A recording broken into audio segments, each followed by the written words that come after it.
What if I told you that having few friends doesn't mean something's wrong with you, but that something's exceptional about you? Imagine this. You're scrolling through social media. Everyone's posting group photos, weekend trips, birthday parties with dozens of people. And you had a quiet Saturday night. Maybe just you and one close friend. Or maybe just you. You've probably wondered if you're broken, antisocial, weird. But here's what most people don't know. Psychologists have discovered that people with few friends often possess rare psychological traits that actually make them more evolved than the average person. Today, we're diving into 5 traits that explain why your brain might be wired differently and why that's not a weakness, it's a superpower you never knew you had. Let's be honest. We live in a culture obsessed with connection. The more friends, the better, right? The bigger the social circle, the more successful you are. But psychology tells a different story. Studies from the British Journal of Psychology found that highly intelligent people actually feel less satisfied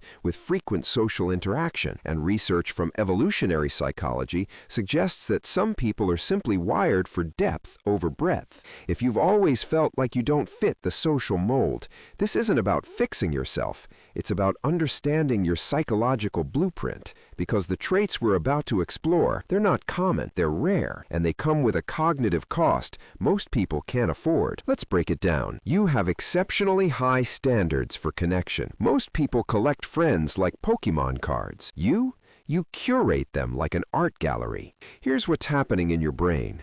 Your prefrontal cortex, the part of your brain responsible for complex decision-making, is constantly filtering social interactions through a cost-benefit analysis. You're not interested in surface-level small talk because your brain literally finds it unrewarding. Psychologists call this selective social investment. While others get a dopamine hit from any social interaction, your brain only releases it when the connection feels meaningful. Shallow friendships don't just bore you, they drain your cognitive resources. The immediate impact? You've probably been called picky or standoffish, but long-term, you build relationships that last decades, not just weekends. You're highly introspective, borderline obsessive. If you spend hours analyzing your thoughts, replaying conversations, questioning your reactions, congratulations, your brain is engaged in what psychologists call metacognition. You think about how you think. This is rare. Most people operate on autopilot. Their amygdala reacts. They don't question it. But you're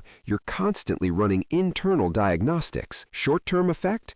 Social situations feel exhausting because you're not just in the moment, you're analyzing the moment in real time. You notice micro-expressions. You sense unspoken tension. Your brain is reading subtext while everyone else is reading headlines. Long-term, you develop an emotional intelligence that most people never reach. You understand human behavior on a level that feels almost uncomfortable. You understand human behavior on a level that feels almost uncomfortable. If you're finding this relatable so far, hit that subscribe button. It helps us bring more deep psychology like this to you. Now, let's look at trait number 3. You're comfortable with solitude. And that scares people. Here's a psychological bomb truth. Most people avoid being alone because it forces them to confront themselves. You crave it. Studies show that people who are comfortable with solitude have lower levels of cortisol, the stress hormone. When alone, your nervous system doesn't interpret solitude as loneliness. It interprets it as recharging. This is linked to something called low social dependency. Your self-worth isn't tied to external validation. While most people need constant social feedback to feel okay, your brain has developed an internal validation system. Immediate impact? People misread you. They think you're depressed or antisocial. They invite you out of pity. But long-term, you develop a resilience to solitude that becomes a massive psychological advantage. When life gets hard, you don't fall apart without a support system. You are the support system. You see through social performativity. You walk into a party and something feels off. Everyone's laughing too hard, smiling too wide, performing friendship instead of feeling it. Your brain picks up on this instantly. This is called social perceptiveness,